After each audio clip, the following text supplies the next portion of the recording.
یزید کی لشکر جو امام حسین کے مقابلے میں آیا، امام حسین کے لشکر کی تعداد 72 تھی، تو یزید نے 22,000. مجھے بتائیے 72 کا 22,000 سے کوئی مقابلہ ہوتا ہے؟ عمر بن سعد نے پھر عبید اللہ ابن زیاد کو لکھا کہ 22,000 بندے تھوڑے ہیں، کچھ بندے زیادہ بھیج. تو عمر بن سعد کو عبید اللہ ابن زیاد کہنے لگے کہ تو پاگل تو نہیں ہو گیا، 72 کے لشکر کا 22,000 بھیجا، اور کتنا بھیجوں؟ تو اس نے کہا تمہیں یہ نہیں پتا یہ لوگ کون ہیں؟ یہ مولا علی شیر خدا کی اولاد ہے، ان میں ایک ایک شخص ایسا ہے جو 1,000 کے مقابلے میں لڑنا جانتا ہے. نبی پاک نے دعا مانگی تھی، یا اللہ میرے گھر والوں کو زیادہ روزی نہ دینا، انہیں ایک وقت روٹی دینا، ایک وقت کی بھوک دینا. یہ جو 10 دن کربلا میں انہیں ٹینشن نہیں نہ ہوئی، انہیں عادت تھی فاقہ کرنے کی، انہیں 3 دن وصلی روزے رکھنے کی عادت تھی، پہلی بات. دوسرا یہ کہ جہاد کی تربیت حضور خود کراتے تھے. حضرت فاطمہ زہرا کہتی میں پردے کے پیچھے دیکھ رہی تھی، نبی پاک نے امام حسن اور حسین سے فرمایا چلو میرے سامنے کشتی لڑو. تو دونوں حضرات آپس میں جب کشتی لڑنے لگے تو نبی پاک نا امام حسن کو کہتے ہیں حسن حسین کو ٹانگوں سے پکڑو، حسن حسین کو پیچھے سے پکڑو. جب نبی پاک بار بار امام حسن کو بتا رہے تھے تو سیدہ پیچھے سے بول پڑی، کہنے لگی یا رسول اللہ آپ چھوٹے کو بتائے، آپ بڑے کو بتا رہے ہیں، بڑا تو پہلے 11 مہینے بڑا ہے، تو آپ چھوٹے کو بتائے بڑے کو بتا رہے. تو فرمایا فاطمہ تو چپ کرنا، جو میں دیکھ رہا ہوں تو نہیں نہ دیکھ رہی، ایک کو میں بتا رہا ہوں دوسرے کو جبریل امین بتا رہے ہیں. تو یہ حضور نے اپنے سامنے ان کی تربیت کی، ٹریننگ. ہوا یہ کہ یزید جب امیر بنا نا، 2-3 چیزیں ہوتی ہیں جب کسی بندے کو قابو کرنا ہوتا ہے، 2-3-4-5 چیزیں ایسی ہوتی ہیں جس سے بندہ قابو آتا ہے. تو اس نے بھی فوری طور پہ یزید نے دیکھا میرے لیے مسئلہ کیا بن سکتا ہے. ولید بن عتبہ اس وقت مدینے کا گورنر تھا. یزید نے اس کو خط لکھا کہ امیر عرب کا رواج آج بھی ہے کہ جب تک نئے خلیفہ کی بیعت نہیں ہو جاتی پرانے کے انتقال کی خبر ہی نہیں دیتے، اس کو رکھے رکھتے ہیں. یہ ان کا طریقہ ہے. وہ کہتے ہیں کہ ولی عہد اچھی طرح قبضہ کر لے پھر بتائیں گے. حضرت امیر معاویہ کا وصال ہو گیا، بتایا نہیں. یزید نے اب کیا کیا، کیونکہ بڑا چلاک آدمی تھا، بڑا شاطر تھا، بڑا تیز تھا، اس نے ولید کو خط لکھا، کہنے لگا کہ فوری طور پہ عبداللہ ابن عباس کو بلاؤ اور اسے کہو میری بیعت کریں. یہ جو بیعت ہوتی تھی نا، یہ بھی سن لے کیا ہوتی تھی. یہ بیعت حلف ہوتا تھا کہ میں اللہ رسول کے نام پہ حلف دیتا ہوں کہ میں یزید کی اطاعت کروں گا، میں اس کے خلاف کوئی بغاوت نہیں کروں گا. یہ بیعت لوگ سمجھتے ہیں کہ بس ہاتھ پکڑنے کا نام بیعت تھا. اس بیعت کا متبادل جمہوری ملکوں کے اندر ووٹ آیا ہے. تو کہا بیعت کریں، حضرت عبداللہ ابن عباس کو بھی بلاؤ، عبداللہ بن زبیر کو بھی بلاؤ، امام حسین کو بھی بلاؤ. امام حسین آدھی رات کے وقت بیٹھے تھے مسجد نبوی میں، چونکہ 5 نمازوں کی آپ امامت کرتے. امام حسین نماز پڑھا کے عشاء کی بیٹھے تھے. جناب عبداللہ بن زبیر، عبداللہ بن زبیر کون تھے؟ یہ نبی پاک صلی اللہ علیہ وسلم کی پھوپھی پوتے تھے اور جناب صدیق اکبر کے نواسے تھے. حضرت عبداللہ بن زبیر اور جناب زبیر بن عوام عشرہ مبشرہ سے ابھی ہیں، ان کے بیٹے تھے. بہت زیرک آدمی تھے، یہ بھی امام حسین کے پاس بیٹھے. عبداللہ ابن عباس بھی تھے جو حضور کے چچا کے بیٹے ہیں، اس امت کے پہلے مفسر ہیں قرآن پاک. یہ لوگ بیٹھے تھے. تو ولید نے ایک بندہ بھیجا، اس نے آ کے کہا جناب آپ کو گورنر صاحب نے بلایا ہے. تو عبداللہ بن زبیر کہنے لگے حسین اس وقت بلانے کی بات سمجھ میں نہیں آئی. تو امام حسین بڑے بصیرت والے تھے، اللہ نے بصیرت دی تھی.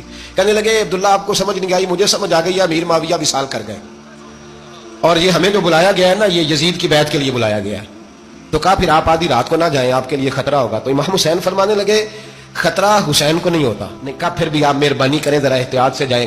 تو جناب عبداللہ ابن زبیر نے، عبداللہ ابن عباس نے 14 بندے نیزے دے کے تلواریں دے کے امام حسین کے ساتھ بھیجے اور کہا کہ امام حسین اگر اس نے کوئی غلط ملت بات کی نا، زبردستی بیعت کرنے کا کہا، تو آپ بس کوئی ایک بات اونچی آواز میں کر دینا، یہ سپاہی پیچھے آ جائیں گے. امام حسین ان 14 بندوں کو لے کے گورنر ہاؤس پہنچ گئے. جب آپ وہاں پہنچے اس نے بتایا، اس نے کہا جی حضرت امیر معاویہ انتقال کر گئے اور آپ نے یزید کی بیعت کرنی ہے. تو امام حسین فرمانے لگے میں چھپ کے بیعت نہیں کروں گا، مجمع لگاؤ، جمعے والے دن اعلان کرو، جو طریقہ ہے حضرت ابوبکر صدیق کا، جو طریقہ ہے حضرت عمر فاروق کا، جو انداز حضرت عثمان غنی کا ہے، جو مولا علی کا ہے، سرے عام اعلان کرو. اگر ساری دنیا یزید کی بیعت کرے گی تو میں بھی تیار ہوں.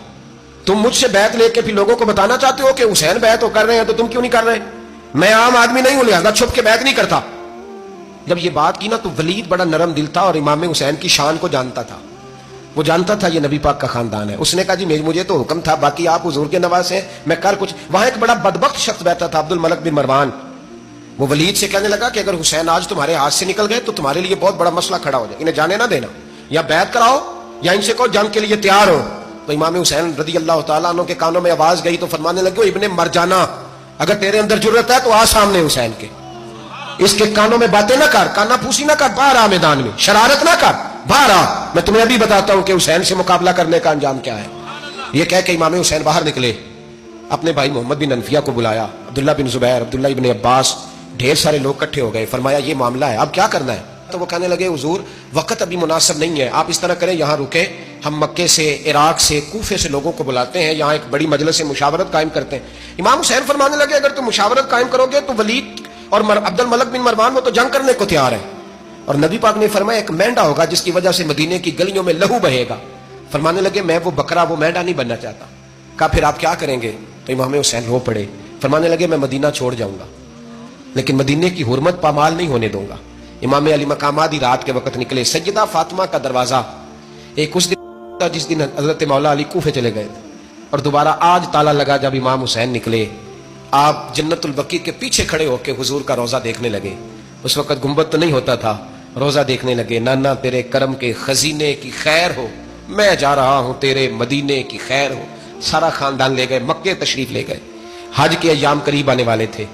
امام حسین نے وہاں لوگوں سے باتیں کی. جب امام حسین وہاں پہنچے تو کوفے سے خط آنے لگے. کوفہ حضرت علی کا دارالخلافہ تھا, وہاں آپ کے محبین پیار کرنے والے ڈھیروں تھے. انہیں خط لکھے کہ حضور آپ چپ کر کے بیٹھے ہوئے ہیں اور ہمارے اوپر یزید مسلط ہو گیا ہے.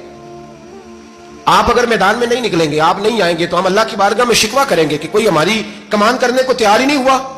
اور وہ خط 1 2 3 نہیں آئے, وہ خط اتنے تھے کہ 3 بوریوں میں بھرے تھے امام حسین, 3 بوریوں میں. اب مجبوری ہو جاتی ہے, حق کے لیے کئی دفعہ بات کرنا مجبوری ہوتی ہے. اگر نہیں کرے گا تو پھر اس کو بھی قبر میں جواب دینا پڑے گا. امام علی مقام رضی اللہ تعالیٰ عنہ نے مکے میں اب لوگوں کو جمع کیا مشورے کے لیے. ہر بندے نے کہا حضور وہ بلا تو رہے ہیں پر اپنے وعدوں کے پکے. کہا حضور وہ پکے نہیں, آپ نہ جائیں. ہر بندے نے کہا حالات ٹھیک نہیں, حالات گراؤنڈ ریالٹی صحیح نہیں. یہی مشورہ آج بھی ہر بندہ دیتا ہے, ابھی حالات نہیں. اتنے خراب حالات کبھی نہیں ہوئے تھے جتنے امام حسین کے دور میں تھے. لیکن فرمایا میں دین کے خلاف غلط حکمران کو مسلط ہونے کی اجازت, بول کے بتائیے, بول کے, غلط حکمران کو مسلط ہونے کی اجازت مزاحمت کروں گا, مخالفت کروں گا. امام کہنے لگے کوئی بات نہیں, وہ میرے ساتھ چلے نہ چلے لیکن میں کوفے جاؤں گا. وہ لوگ میرے ساتھ کھڑا ہونے کو تیار ہیں تو وہ جھوٹ ہے یا سچ ہے پر میں چلوں گا. جب امام علی مقام نے اصرار فرمایا تو جو آپ کے قریبی صحابہ کرام کی اولادیں تھی ساری, یہ بھی اب بیماری ہے. کچھ لوگ کہتے ہیں جی صحابہ نہیں ساتھ چلے, تو میں کہتا ہوں اہل بیت نبوت کے تو کل افراد 21 تھے, تو 72 میں باقی اولادیں کس کی تھی؟ وہ ساری صحابہ کی اولادیں تھی. وہ سارے, پتہ نہیں کیوں اس طرح کا فلسفہ بیان کیا جاتا ہے جس میں حالات خراب ہو. حضرت سیدنا امام علی مقام کو جب بہت زیادہ کہا گیا نا تو امام حسین رضی اللہ تعالیٰ عنہ نے فرمایا چلو میں ایک کام کرتا ہوں, مسلم بن عقیل کو بھیجتا ہوں. حضرت علی کے بھتیجے ہیں, امام حسین رضی اللہ تعالیٰ عنہ کے چچا کے بیٹے ہیں, حضرت عقیل کے صاحبزادے مسلم بن عقیل. بڑے سمجھدار آدمی تھے, معاملہ فہم تھے, بڑے جری تھے. اتنا زبردست مشورہ کم لوگ دیتے ہیں جتنا حضرت مسلم بن عقیل دیتے تھے. ان کو بھیجا گیا کوفے. اب اس میں بڑی تفصیل ہے, وہ اپنے 2 بچے بھی لے گئے. جب وہ کوفے پہنچے نا تو کوفے پر جناب نعمان بن بشیر کی حکومت تھی. آپ گورنر تھے اور اہل بیت سے بڑی عقیدت رکھنے والے, نرم رویہ. عبید اللہ ابن زیاد کوفے کا گورنر نہیں تھا, یہ کسی اور علاقے کا. جب آپ وہاں پہنچے تو نعمان بن بشیر نے دیکھا کہ حضرت مسلم بن عقیل آئے ہیں تو لوگ دوڑے ان کی بیعت کرنے, بھاگے. اتنے لوگ جمع ہوئے کہ ایک دن میں 17,000 آدمی نے بیعت کر لی. کتنے بندے جی؟ 17,000 آدمی ایک دن آیا. اب وہ جو امام مسلم بن عقیل کے وہاں نعرے لگانے والے تھے کہنے لگے حضور یہ پہلے دن کی کارکردگی ہے, 2-4 دن میں دیکھیے کیا ہوتا ہے. 2-4 دن میں کیا ہوا, 40,000 آدمی نے بیعت کر لی. اب وہ 40,000 بندہ تیار ہو گیا. ادھر سے جو یزید کے وفادار تھے انہوں نے خط لکھا یزید کو کہ تو نے بڑا نرم آدمی گورنر بنایا ہے اور 40,000 بندہ چلا گیا حسین کی طرف. اگر ایک دن مسلم بن عقیل اور رہے تو جو تمہارا گورنر بیٹھے ہیں نا جناب نعمان بن بشیر, ان کو گورنر ہاؤس سے نکال کے مسلم بن عقیل قبضہ کر لیں گے. تو چپ کر کے بیٹھا ہے. یزید بڑا تیز تھا, اس نے ایک آدمی گھوڑے پہ دوڑایا. عبید اللہ ابن زیاد ایک اور علاقے کا گورنر تھا پر بڑا ظالم سا بدماش تھا, بڑا سخت گیر آدمی تھا. اس کو کہا کہ تو پہلے ایک صوبے کا گورنر ہے, جا تجھے دوسرا صوبہ بھی دیا. اس طرح کار فوری طور پہ کوفے پہنچ اور جا کے مسلم بن عقیل کو گرفتار کر, جو آدمی ان کا ساتھ پھر بھی دے اسے قتل کر دے. اس نے کیا کیا, وہ آدھی رات کو آیا, منہ چھپایا, جبہ پہنا, لوگ سمجھے امام حسین آ گئے. بہت سارے لوگوں نے اس کے نعرے بھی لگائے. وہ چپکے سے داخل ہوا اندر اور چپکے سے داخل ہو کے اس نے سب سے پہلا کام یہ کیا کہ نعمان بن بشیر رضی اللہ عنہ کو معزول کیا, کوفے کے گورنر اس پہ قبضہ کیا. پھر اس نے اسی وقت سوئے ہوئے سرکردہ لوگ, جس طرح ایک گاؤں کا چودھری دوسرے کا محلے میں قبیلوں کے جو لوگ تھے چودھریوں کو بلایا, کچھ کو سزائیں دی, کچھ کو سخت کہا, کچھ کو ان کے عیب گنوائے کہ وہ تمہارا فلانا مسئلہ پھر خراب کر دوں گا, بلیک میل کیا. صبح ہونے تک